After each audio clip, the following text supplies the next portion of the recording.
না। মুসলমান ভাইরা আমার বন্ধুগণ, কথাগুলো দিলের কান্দে শুনবেন রে বাজার।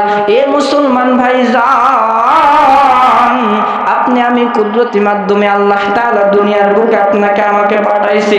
আপনার আমার নবীকে কেমন মহব্বত করতে হবে গো। আপনার আমার নবীকে সাহাবায়ে কেরাম, এই সাহাবায়ে কেরাম আপনার আমার নবীকে কেমন মহব্বত করেছে। আমার মুসলমান বাবাজি বন্ধুগণ, আপনার আমার নবীকে কেমন মহব্বত করতে হবে রে ভাইজান।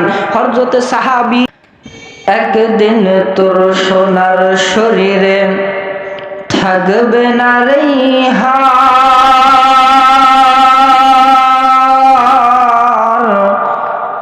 মাটির দেহ মাটি হবে, মিশবে